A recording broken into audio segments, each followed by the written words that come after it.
Can the ANC still save itself? Well, it might be too late. That's the view of the former chief of the South African National Defence Force and Minister of Communications, Siphiwe Nyanda. He says the renewal of the country and the party will elude us as long as the ANC fails to come to terms with the fact that much of the recent violence in the country arises from its own doing. He joins me now live for more. Thank you so much for your time, sir. We appreciate it. So your starting point is that the ANC must accept some culpability for the recent violence and looting in KwaZulu-Natal and Gauteng. Why is that so important? I say so because we have been at this for a very long time now. Since 2016, we have been urging the ANC to look at itself, to look at how its project of the national democratic revolution is faltering, how its discipline among its membership is faltering. In fact, this has been the case for a long time now, even since the time of former President Thabo Mbeki, the then Secretary General of the ANC, former President Kgalema Motlanthe also raised these issues, even as recently as the tenure of the Secretary General of the ANC, Gwede Mantashe. These issues were raised about membership of the African National Congress in its diagnostic report, and how the ANC really was failing to do what it's supposed to do, to hold the organization together, for leaders of the ANC to try to serve the people and serve the country instead of serving themselves. Yeah. And desist from all these divisions that were impacting on the movement and therefore impacting on the country as well. Yeah, I actually want to read a quote of what Gwede Mantashe said 10 years ago. And he said that when you open the window to bring in fresh air and mosquitoes will also come in, you take responsibility for both the fresh air and the mosquitoes. So 10 years later, why hasn't the ANC cleaned house yet? Why do you think that's the case? I think that it is I have expressed it in that article quite adequately, I think.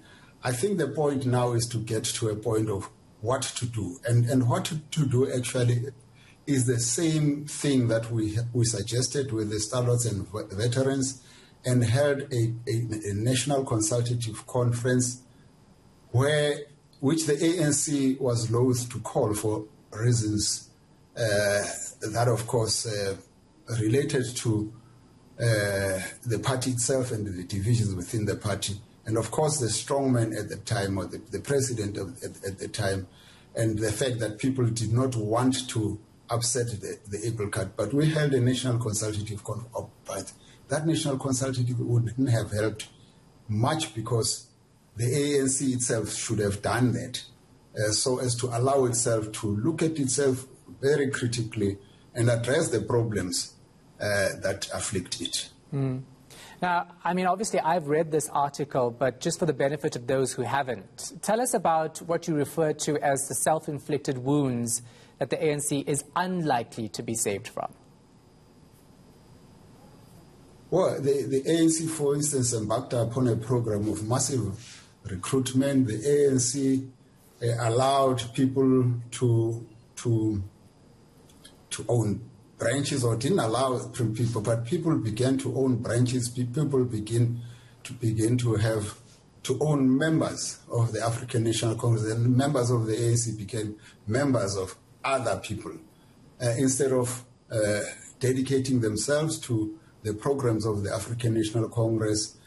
Whole issue of transformation of society, the creation of a united non-racial South. And we see it today, this faltering. And you see it in what is happening. It happened in some areas of KZN, the killings that took place in places like Chatsworth and Phoenix, that there is some faltering what the ANC really stood for and needed to have done. This whole program of creating one united country, it's obviously not going to be a very easy process. It was never going to be an easy process, but we really did not expect it to come to this point after all these years of trying to ensure that we create a society that is more racially interconnected, more racially tolerant of one another, of races that are tolerant of one another. So there's still a lot of suspicion, divisions, and even hatred to a certain extent. Now, of course, you've been a leader in the ANC and an ANC-led government. What's been your contribution to ensuring that the ANC does the right thing, acknowledges mistakes and failures, and actually tries to correct them? Well, as I said,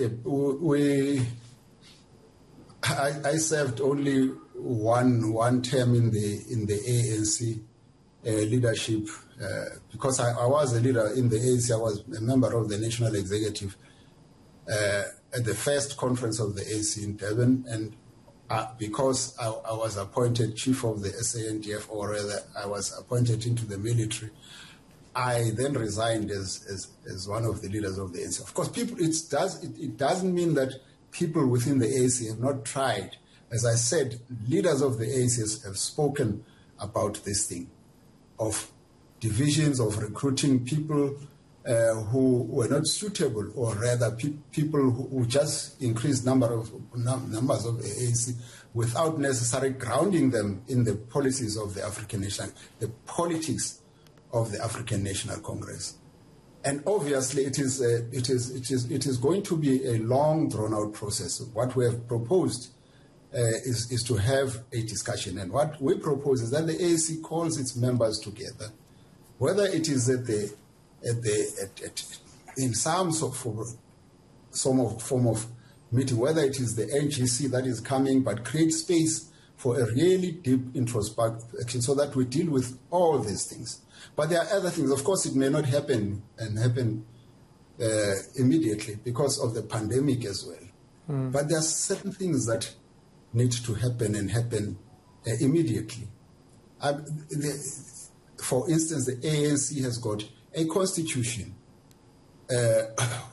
which is adopted at every conference, and which was adopted at the last conference of the African National Congress in Nasrec. And it's got clear rules and regulations and policies that, if violated and if people undermine, they have got to be taken to task about. I mean, how do you explain the fact that there are elements like Carl Niehaus, who has for a long time operated in the office of the Secretary General of the ANC, and in many instances placed himself at odds with the African National Congress leadership, and a person who has got a history and a record that way he's been a known fraudster, a liar, a rabble-rouser, liar because he claimed his mother had died, and so on and so forth. How do you explain that? These are things that the ANC needs to do. Of course, I'm not saying that they are not doing that. For instance, he has been suspended now, but they leave matters to linger for a long time. Even the issue of its own Secretary General, it took months and months, and as these things delay, things fester on the ground. How do you explain that Kirby Mapatso has not been held before the disciplinary committee of the ANC for all the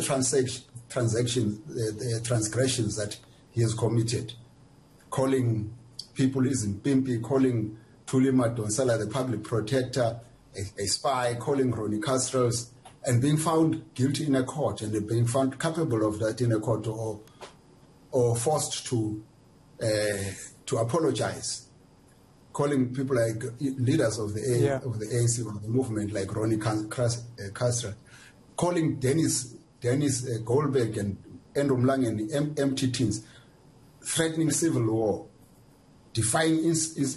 currently he is defying instructions of the ANC to disband MKMVA. How does the ANC tolerate that? How does it leave a person like that forever? So there are certain quick wins that we can get, but there are certain things that we really need to get to the ground, the ANC to call, and one doesn't have all the answers because nobody has answers for everything in the African National Congress, but the ANC has got to call together its membership so that it looks at itself.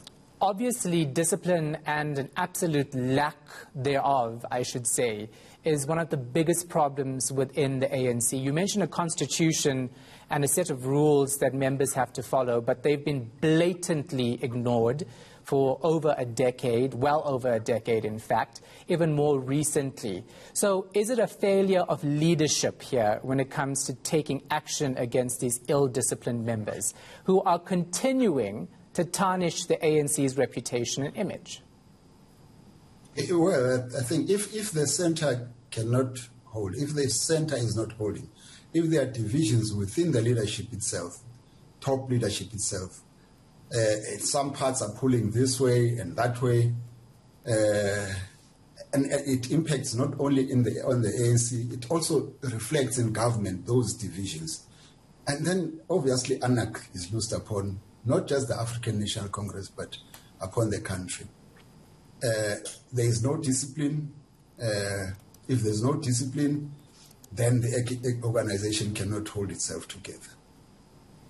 So what about these divisions and the lack of action that we're seeing here in the ANC? Is it that action is not being taken against certain members because of the power they hold at branch level?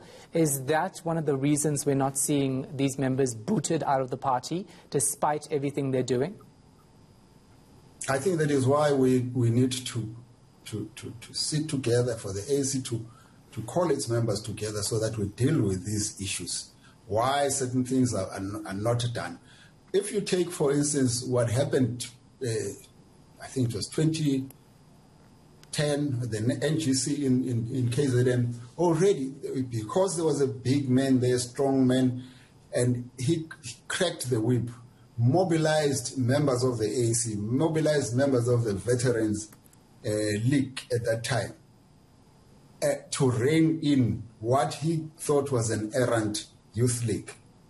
And in a short space of time, Julius Malema was expelled from the ANC, put through a disciplinary process. And largely not because of the Botswana debacle, but because he had challenged the leader at that time, challenged him on the basis of what he believed was wrong, but he was disposed of. And there's not the same is not happening today. The ANC is failing to crack the whip enough so as to bring its errant members in line or get rid of the people that are undesirable in the movement. Yeah, so let's talk about that a bit more, because some people believe the ANC has overstayed its welcome in South Africa. The party has failed dismally in actually renewing itself, because they've been talking about this for years, about the party, becoming, leading a modern society. What's your view on that?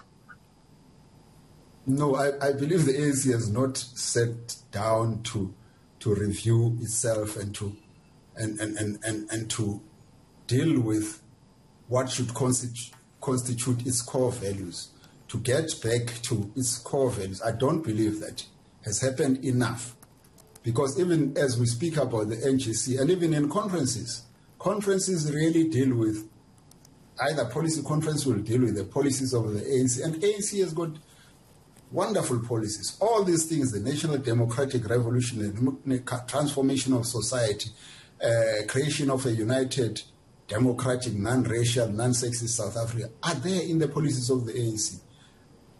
But practice is another matter. Yeah, that is a problem, right? Because I remember as a journalist, as a reporter at ANC, in 2017, I was given a task by my editor to unpack the organizational renewal document for the policy conference. Basically, strip it apart and tell South Africans what the ANC needed to do, according to this discussion document, to renew itself.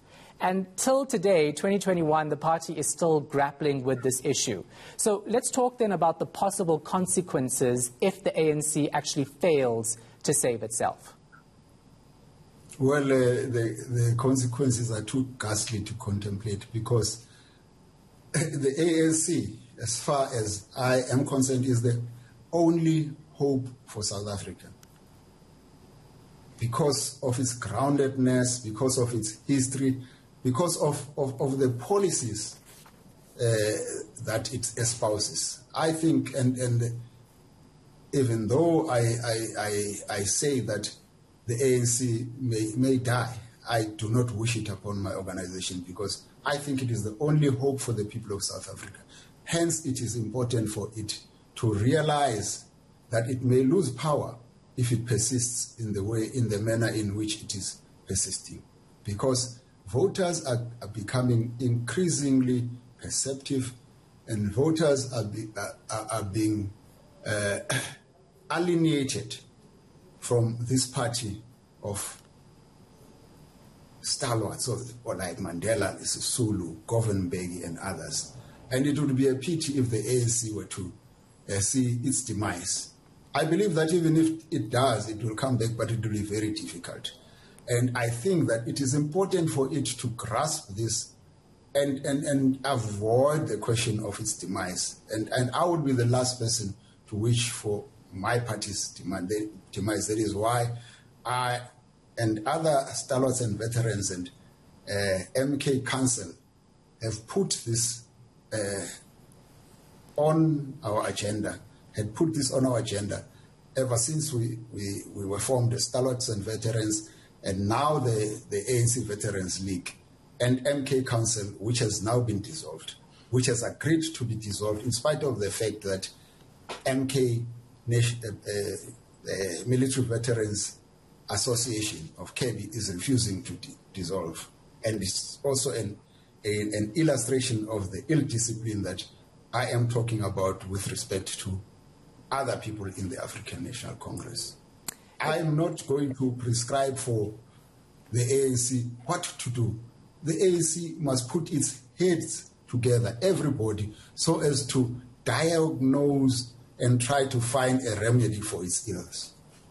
But the ANC has sought to seek advice from the elders. It's something we've heard from the leadership for a while now, right? It is a shame that we actually have to talk about the demise of the ANC, given that we've had struggle heroes for years fighting for our democracy, many of them dying in this fight for freedom. But the reality is that there are elders who are currently here, living, who have been giving advice to the ANC, which has been ignored. So people like you, Mr. Nyanda, who will call for a consultation, for discussion, debate about how you can save this organization, do you honestly believe that they're going to listen to you, especially since this infighting is so strong that we're seeing it, play out in the public in a very, very ugly fashion? They say out of some crisis arises solutions. And I believe that this crisis is just thrown sharp relief the difficulties that the ANC finds itself now. And I believe that the ANC is going to reflect strongly on this thing and begin to take measures to arrest the decline. You say that the ANC is still the only hope for South Africa, despite everything you've listed as major concerns. How does the electorate actually believe that the ANC is the only hope for this country, though, given what's happening? Because most of the electorate believes in the African National Congress. Most of the electorate believes that the ANC, there are people in the ANC who still believe in service of themselves, of the people, of the country. And many people have not lost faith in the African National Congress. But we see a growing number of people, and this has been shown by the steady decline in the popularity of the African National Congress in the previous 10 years. And obviously that is giving very, very negative signals. And it shows that the ANC can lose power. It lost key metros in 2016, so there is nothing impossible. But there is also it's not impossible for the ANC to correct itself. And I believe this crisis, and that is why I think you find many people are now talking about the ANC again coming to the realization and getting its membership to. That's why you see also some people, members of the ANC being expelled or suspended, because the ANC realizes that the people of South Africa are not fools, and particularly the youth, who are steadily constituting the majority of the voters. And the youth really care about jobs, they care about their education, they care about the economy growing, they care about things that they have very little sentiment with the history of the African National Congress, although they are not ignorant of it. The fact that people have been so loyal to the ANC over the past couple of years, is that something the party needs to reconsider? Because as you point out, it has lost support. And I can tell you that recent polls have shown that many South Africans don't have confidence in Cyril Ramaphosa and the way he's handled this pandemic, especially when it comes to the vaccine rollout.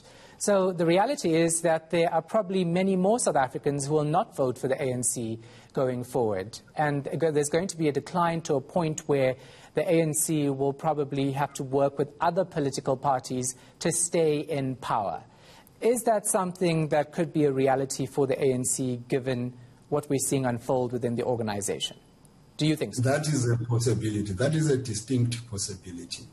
And obviously, if that happens, it depends now who the ANC gets to bed with. Because the ANC has got clear programs that seek to catapult South African society into a new era, to catapult South African society to a united democratic country and society, to catapult the country into a new era, to catapult the country into a part of Africa, to be a part of Africa, and the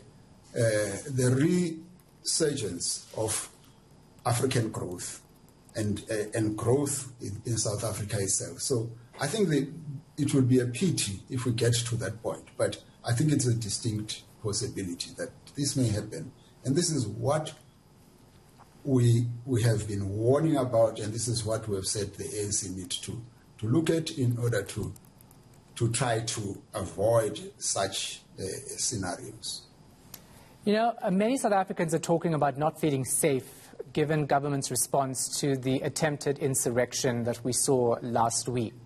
I don't feel safe, that's for sure, if this violence re-emerges, because I don't have confidence in whether or not the security cluster will be able to handle it in the future. That is something that South Africans should not be feeling during a very distressing time in our country. So what does Cyril Ramaphosa have to do to make this right? No, I'm posted as a diplomat where I am now, currently in Mozambique, and I am really loath to get into what happens in government. Suffice to say that I agree that people didn't feel safe. Obviously, people really were terrified about what was going on, not only in Gauteng and KZN, but especially there. And they are still traumatized And many people felt that they pay taxes to government, businessmen pay taxes to government, and many personal friends, business people, white, black, lost their businesses during the violence that took place. And what they were asking themselves is where is government? What the taxes that we pay, what are they doing if it is not so that we have security for our businesses, security for our properties, security for our livelihoods, security for the work that we do and the work that we give our workers. Obviously, that is important to ordinary people and everybody else, including me, because people were calling and saying, what is happening? And obviously that government has, however, admitted that they were rather slow in response. But I believe that government has got the capability to protect the people of South Africa. It's just that the response was not the right one. There were certain mistakes made, which government has now accepted were made.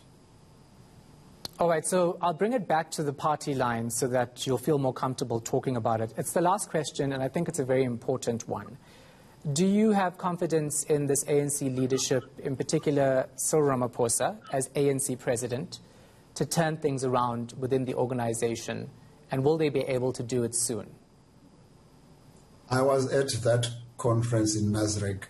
I participated in those elections in Nasrec, and we celebrated when the results came out. And I still have confidence in the leadership of the ANC currently, except, of course, that it needs to do what needs to be done. Because we were promised this conference, this National Consultative Conference, by then Treasurer General of the ANC, Zweli Mkhize, that after the conference of the ANC, after Nasrec, we will have such where we get together as the ANC and reflect upon the state of the African National Congress. And I'm still confident that this may happen, this will happen. If it doesn't happen, then I have already indicated what is likely to happen. All right. Thank you so much for your insight and your indulgence. Really appreciate your time. Former Chief of the South African National Defence Force and Minister of Communications, Siphiwe Nyanda.